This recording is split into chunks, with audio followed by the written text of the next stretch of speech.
Alright guys, this is the pregame video for Cowboys versus the Giants at Cowboys Stadium. Before I start the video, I got to show you something. We have Exactly. we have to shut this guy up. Right? Oh, We're going to toss it over. Here we go. This is what she was. Oh. This is what I mean. This is what I mean. One more back. No, one more no back. more one back. more back. Come on, one more back. Let me send it over to Martellus. I trust him more so than me. Come on, here we go. Look like Tony Romo throwing Wait, that come on ball. over here. Oh! That's What did he Martellus. say? What we're going to do? What we're going to do? What did he say? Go ahead. Go ahead. Why are you getting the catch? Why are you getting the wheel there? Come on over, Martellus. Go over there. Hurt my feelings and go public. First of all, I like the leopard. Oh, yeah. More guys need leopard. Leopard is what I like. Animal print. I have zebra print on the shoes. Oh, now all of a sudden football's good again, isn't it, Rose? It is. So what were you saying about my partner throwing the ball? So you kind of like Tony Romo. You know what? I was #1. All right, the guy talked junk about Witten before the last game, and now for this game he's talking junk about Romo. And he did some damage to us last game. We won it, but Martellus did some damage to us. In this game, this is one of the main persons that I was going to bring up in this video that we need to make sure we get a handle on, because for some reason that he's not playing like the Martellus Bennett that was in Dallas. I don't know what the reason is behind that, but he's doing very well. Now on to the Giants versus the Cowboys game. We can beat them. There's no doubt in my mind we can beat them. We have beaten them just a few weeks ago. So the whole Cowboy Nation know it's possible. So let's not go there. Let's just talk about what's happening now. And right now they are playing at a much higher level than we're playing.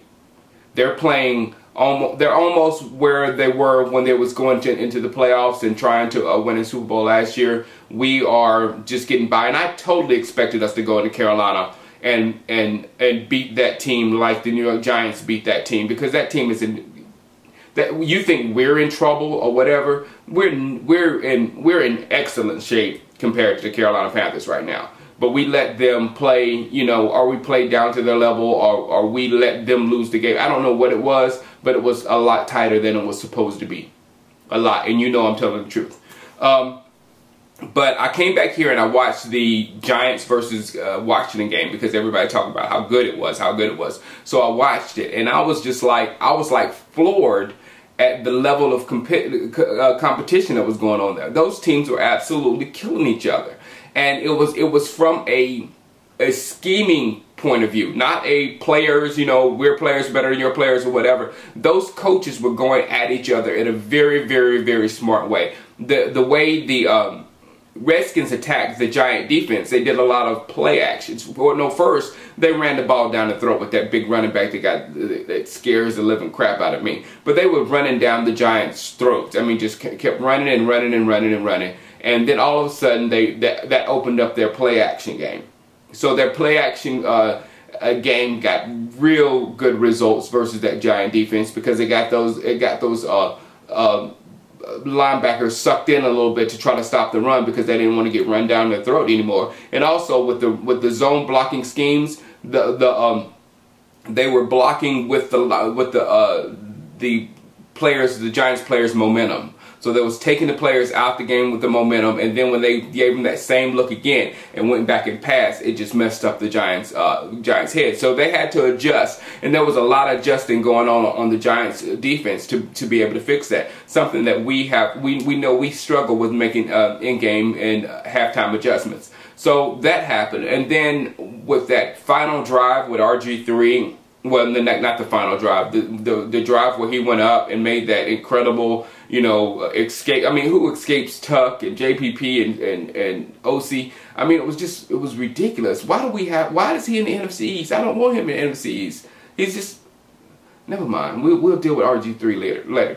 But he brought them on top. And then when the Giants got the ball, and I don't call him Eli anymore. From now on, his name is Clutch. I hate him, but his name is Clutch because he is very clutch. When you saw him with the ball with 1 minute and 30-some seconds or whatever, you knew the Giants were going to score. That's what they do. And it was how they scored, though. It was because the Skins gave Eli a look that they gave him earlier in the game, and you can't really do that with Eli. Something that we don't get a handle of. But they gave him a look that they gave him earlier in the game, and they kept their safety toward the sideline, waiting for Victor Cruz's corner route. Victor Cruz saw that, and he knew exactly what to do. And when Clutch saw it, Clutch knew what Victor Cruz was going to do also. So they had that communication that Dez and Tony Romo don't have yet. And Cruz and Eli haven't been together as long as Tony Romo and Dez. So we know for a fact that Clutch and Cruz have been coached up, where Tony Romo and Dez have not been coached up. They know what to do when they see certain coverages, and they both identified it. And Victor Cruz went on the streak, and Clutch hit him, touchdown, game over. I mean, as a football fan, it was a pleasure to watch such execution. So we have to execute on that type level on offense. We have to, because really the only way we're going to beat this team is to outscore them in a shootout. They're going to score on our defense. They're going to get it together. I mean, the last game was filled with drops and miscommunications, and they just didn't seem like they were ready to play when we played them the first time. But they did get their stuff together toward the end of the game. And I told DC still, if we didn't get that first down with DeMarco Murray at the end of the game, if they got the ball back, they would have scored again, because again, that's what Clutch does. So we've got to go on with the same formula. We've got to get on top of those guys really early.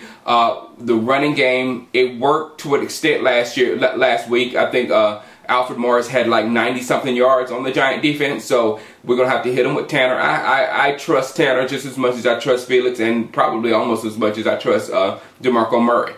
He doesn't have the tools of Murray, but I trust Tanner can get first downs and keep the chains moving. So we need to attack them, their defensive line, with the football, with the running game. The zone blocking schemes seem to work with the Redskins. Maybe they've been coached up more than we have with the zone blocking schemes, but maybe that stuff can work where we can string out the defense and let Felix and let Tanner find the holes to pop through. So get the running game going to open up a passing game. I was not impressed with the passing game with the Carolina Panthers. We've got to throw the ball down the field. When we started attacking, when we went on that drive when Miles scored the touchdown, Tony Romo attacked down the field and threw the ball down the field. But then after that, everything was short. I mean, I had a great seat to where I can see everything. When on third down, I would reach over to the guy beside me. I was like, they're going to Witten, and me and Tony Romo both would watch Witten, do his route, and it's usually a 5-yard out or something like that, and he hits him with Witten for a first down.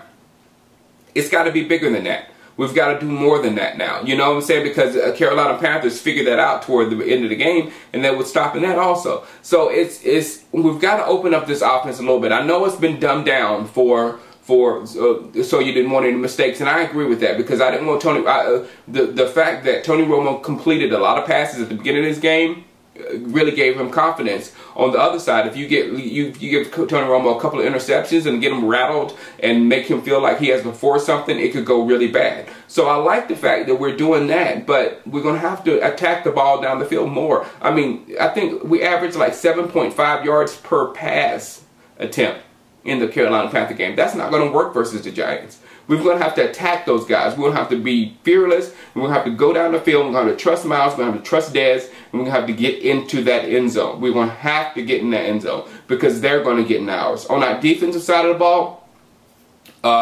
Cruz is going to be a nightmare. Cruz is going to be a problem. Cruz is going to try to make up for the horrible game he had against us last time, and he is going to try to work us to death. Now, for me, I think that's going to be Mo Clay's job. Mo Clay is going to have to put on his big boy pants and play a real receiver this week, and going to have to get some work done against him. I don't want Carr on Cruz. I don't want Carr on Cruz. I don't want Carr on Santana Moss. I don't want Carr on Deshaun Jackson. I don't want him on those short, shifty, slot type receivers. That's not his game. He needs to stay on Knicks, and that will be a battle. Don't expect Carr to shut down Knicks, because it's not going to happen. It's going to be a battle.